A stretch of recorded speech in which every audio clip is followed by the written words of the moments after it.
एक बार की बात है, 4 बौने अपने जादुई लोक में पृथ्वी के लोगों के बारे में बात कर रहे थे। टिंगू भाई, हमारे पास इतनी जादुई शक्तियाँ हैं, पर हम इनका उपयोग अपने जादुई लोक पर नहीं कर पाते। टिंगू भाई, इस जादुई लोक में सभी को जादू आता है, इसलिए हम जादू का उपयोग नहीं कर पाते। टिंगू सही कह रहा है, हमें कहीं और इन जादुई शक्तियों का उपयोग करना होगा। फिर तो एक ही जगह है जहाँ हम अपनी जादुई शक्तियों का चमत्कार दिखा सकते हैं, वो है पृथ्वी लोक। हाँ, मिंगू सही कह रहा है, धरती पर बहुत से ऐसे लोग हैं जिन्हें हमारी जरूरत होगी। क्यों ना हम धरती वासियों की सहायता करें। चारों बौने आपस में सलाह करके धरती के लोगों की मदद करने के लिए निकलते हैं। घूमते हुए उन्हें एक गरीब आदमी मिलता है। भाइयों, चलो रूप बदलकर हम उस जरूरतमंद की मदद करते हैं। ठीक है, हम सब में से एक उसको रोटी दे आता है। मैं देकर आता हूँ। चिंगू गरीब बेसहारा आदमी को रोटी दे आता है। गरीब आदमी खुशी खुशी अपने घर चला जाता है। अब मैं उस बूढ़ी माँ को एक झोपड़ी बना कर देता हूँ, शायद उसके पास रहने को जगह नहीं है। मिंगू बूढ़ी अम्मा को एक झोपड़ी बनाकर रहने ले जाता है। बुढ़िया झोपड़ी देखकर बहुत खुश होती है और मिंगू को दुआएं देती है। देखो, ये बेचारे जरूरतमंद धरती के वासी मदद करने वालों को कीमती दुआएं देते हैं। देखो, हमारा जादू किसी के तो काम आया। चलो सब आगे चलते हैं। अरे, ये तो किसी के रोने की आवाज है। हाँ, ये आवाज तो इसी घर से आ रही है। चलो चलकर देखते हैं। सभी बौने उस घर के पास जाते हैं और देखते हैं कि घर के अंदर एक लड़की रो रही है। मैं इतना सारा काम अकेले कैसे करूं? पूरे घर की सफाई मैं आधे घंटे में कैसे कर पाऊंगी? मेरी मदद करो भगवान।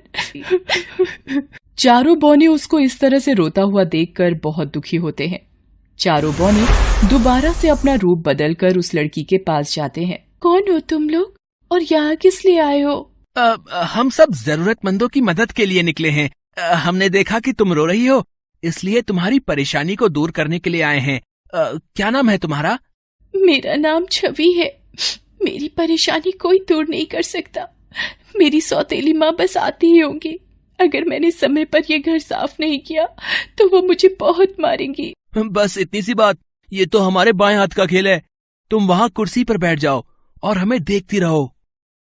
देखते ही देखते बौनों ने घर का सारा काम कर दिया। ये देखकर छवि बहुत हैरान हो जाती है। ये देखो छवि, हमने तुम्हारा काम चुटकियों में कर दिखाया।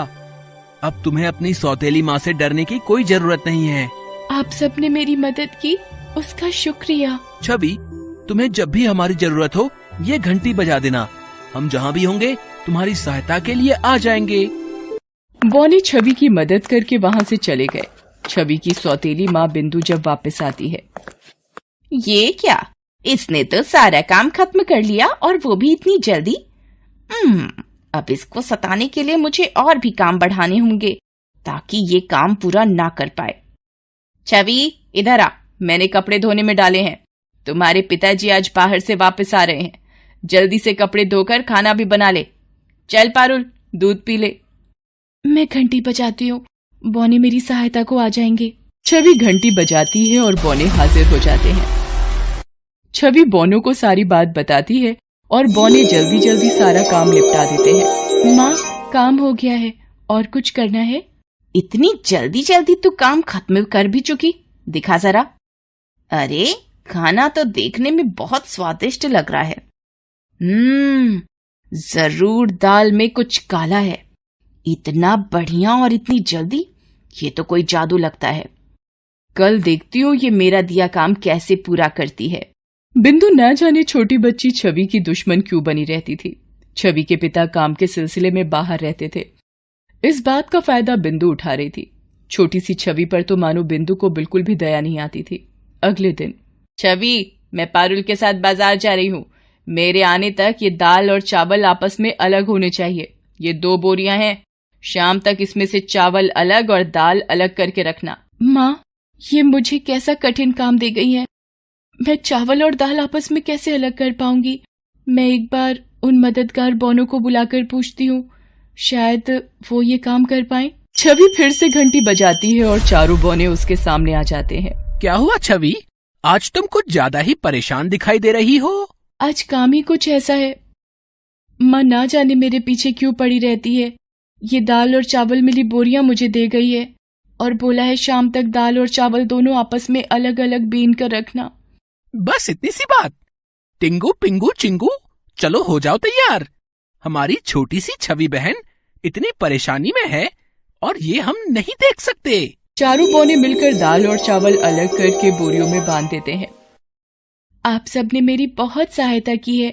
अगर आप लोग ना होते तो ना जाने मैं ये काम कैसे कर पाती। छवि बहन, हम हमेशा तुम्हारी मदद के लिए आते रहेंगे। तुम अब बेफिक्र होकर शाम तक आराम से सो जाओ। हम चलते हैं। छवि के द्वारा चावल और दाल अलग अलग देखकर बिंदु को शक होता है और वो सोचती है कि जरूर कोई उसकी मदद कर रहा है, इसलिए वो चोरी से छुपकर उसे काम करते हुए देखती है। अच्छा, तो ये बात है। ये जादुई बौने इसकी सहायता करते हैं, तभी तो मैं सोचूं कि इतनी जल्दी जल्दी ये काम कैसे निपटाने लगी है। अब जब ये बौनों को बुलाएगी मैं उन्हें पकड़ लूंगी। बिंदु बौनों को देख लेती है और उन्हें पकड़ने के लिए तरकीब सोचने लगती है। देख छवि, अगर तूने उन बौनों को नहीं बुलाया तो मैं तुझे जान से मार दूंगी। चुपचाप उन जादुई बौनों को बुला और बोल, आज इस बड़े संदूक की सफाई करनी है। पर माँ, वो मेरे मददगार हैं। मैं उनके साथ धोखा नहीं कर सकती। बुलाती है या घर से बाहर निकालूं तुझे? छवि रोते हुए घंटी बजाकर फिर से उन बौनों को बुलाती है, पर मिंगू आज साथ में नहीं होता। 3 बौने ही आते हैं। क्या हुआ छवि? आज फिर तुम्हारी सौतेली माँ ने कुछ कहा क्या? रोना बंद करो और हमें बताओ क्या हुआ है। वो आज माँ ने इस बड़े संदूक को साफ करने के लिए बोला है, पर आज आप रहने दो, मैं इस काम को खुद कर लूंगी। वो तो बस मैंने गलती से घंटी बजा दी थी। छवि बहाने से उन बौनों को संदूक में जाने के लिए मना करने लगी, पर वो तीनों संदूक में घुस जाते हैं और सफाई करना शुरू कर देते हैं। बिंदु झट से आकर संदूक बंद कर देती है और ताला लगा देती है। छवि, संदूक खोलो, हम तीनों अंदर बंद हो गए हैं। संदूक किसने बंद किया? माँ, संदूक को खोल दो। उन सब ने आपका क्या बिगाड़ा है? वो बेचारे तो मेरी सहायता कर रहे थे। माँ, मैं हाथ जोड़ती हूँ, मेरे दोस्तों को छोड़ दो। इसी घंटी की सहायता से तू इन्हें बुलाती थी ना, ऐसे ही बजाती थी ना तू। क्या हुआ छवि? मेरे तीनों साथी तो आ गए थे।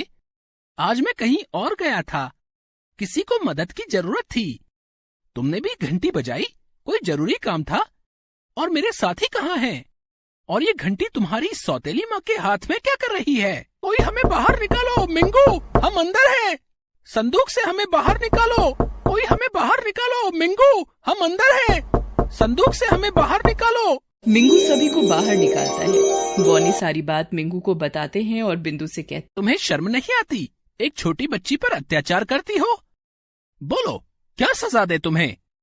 यदि आज के बाद तुमने छवि को जरा सा भी दुख पहुंचाया तो तुम्हें बिल्ली का रूप दे देंगे, फिर उसी रूप में भटकना। नहीं नहीं, मुझे माफ कर दो, मैं छवि को तंग नहीं करूंगी। बोनू ने बिंदु की अक्ल ठिकाने लगा दी थी। अब उसने छवि को तंग करना बंद कर दिया। उसके बाद से अब जब भी छवि को जरूरत होती तो वो जादुई बौने उसके पास आ जाते थे। जमुनानगर में जयचंद नाम का एक व्यापारी रहता था। परिवार में उसकी पत्नी आशा और 1 साल का बेटा नमन था। जयचंद स्वभाव से नास्तिक था, जबकि उसकी पत्नी आशा माँ दुर्गा की परम भक्त थी। एक दिन, आज माँ दुर्गा के नवरात्रों का 7वां दिन है। कम से कम आज तो आप मंदिर चल लेते। देख आशा, अपनी पूजा पाठ में मुझे मत फंसाया कर। हाँ, और रोटी दे जल्दी से, फिर मैं जाऊं। दुकानदार प्रतीक्षा में होंगे। जयचंद काम पर चला जाता है। आशा का बहुत मन था कि वो अपने बेटे नमन को माँ दुर्गा के मंदिर में माथा टिकाए, इसलिए वो शाम को जयचंद के आने की प्रतीक्षा करने लगी।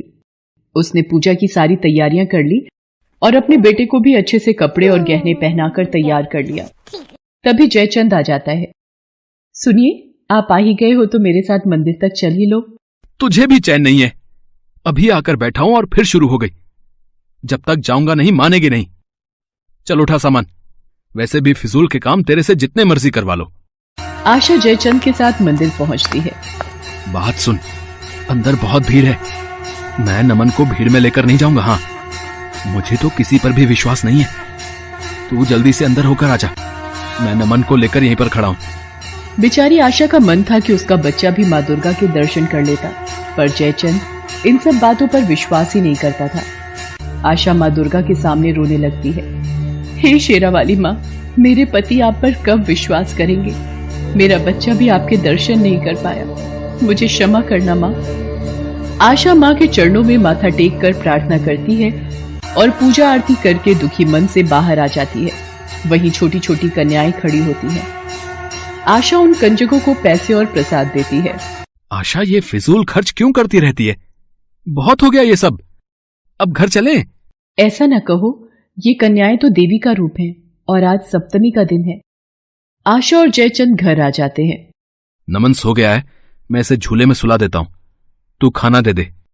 ये लो आपकी रोटी, मैं जरा नमन को दूध पिला कर आती हूँ। आशा नमन के पास जाती है और उसे गोदी में लेने के लिए उठाने लगती है। नमन, ये हिल क्यों नहीं रहा? नमन, हे माँ दुर्गा, इसे क्या हुआ है? सुनो जी, हमारा नमन कोई हरकत नहीं कर रहा, जल्दी आओ। नमन बेटा, मेरे बच्चे, ये क्या हो गया? ये तो कुछ बोल ही नहीं रहा। आशा और जयचंद दोनों फूट फूट कर रोने लगते हैं। सारी रात दोनों नमन के पास बैठे रोते बिलखते रहते हैं और देखते ही देखते सुबह हो जाती है। दुर्गा अष्टमी का दिन और घर में विलाप। तभी कोई दरवाजा खटखटाता है। आंटी जी, आज कंजकें हैं, मेरी कंजक कहाँ है? बेटा, मैंने कंजक नहीं बिठाई, मैंने प्रसाद नहीं बनाया है। अरे, मैं तो पूरी हलवा चने का प्रसाद खाने आई थी। ठीक है, मैं 10 बजे फिर आऊंगी, तब तक आप प्रसाद बना लो। 10 बजे दोबारा आने का कहकर वो कन्या चली जाती है। आशा रोती हुई माँ दुर्गा के चरणों में गिर जाती है और माँ दुर्गा के नाम की जोत जगाती है। हे देवी मैया, ये कैसी परीक्षा है? मेरे गुनाहों की इतनी बड़ी सजा मत दो माँ, कोई रास्ता दिखाओ माँ। अगर हमसे कोई भूल हो गई हो तो उसे क्षमा कर दो माँ। मेरा बच्चा मर चुका है, मैं कैसे भोग लगाऊं माँ? दुर्गा माँ के आगे दीपक जलाकर आशा कंजकों के लिए प्रसाद बनाती है। उतनी देर में वो कन्या दोबारा आ जाती है और उसके साथ और भी कन्याएं होती हैं। लो, मैं आ गई। ये मेरे साथ मेरी 8 बहनें और आई हैं।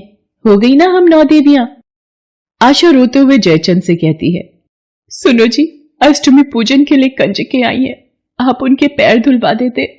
जयचंद कन्याओं के पैर धुलवाता है। जयचंद को कन्याओं की सेवा करते देख आशा की आंखों में आंसू भर आए थे। अंदर कमरे में बेटे की लाश पड़ी थी। आशा माँ दुर्गा का नाम लेकर कन्याओं को भोग परोस रही थी। अरे आंटी, हम 9 कन्याएं तो बैठ गई, पर एक लड़का भी तो साथ में बैठेगा, लड़के को भी तो बुलाओ। हे देवी स्वरूपा कन्या, मेरा बच्चा, मेरा लोकड़ा अब इस दुनिया में नहीं है, वो तो कल रात ही इस दुनिया से चला गया। ये क्या कह रही हो आप? अंकल, लोकड़े को जल्दी बुलाओ, मुझे देर हो रही है। हे देवी कन्या, मैं कहां से लाऊं लोखंडा? किसे आवाज लगाऊं? मेरी आवाज सुनकर कोई बाहर नहीं आएगा। नमन मेरे बच्चे, आजा मेरे लाल, मेरे लोखंडे। अनजाने ही मुख से जयचंद के अपने बेटे को पुकारती आवाज सुनकर नमन कमरे में धीरे धीरे गिरता संभलता अपने पिता के पास आने लगता है, मानो किसी गहरी नींद से जागा हो।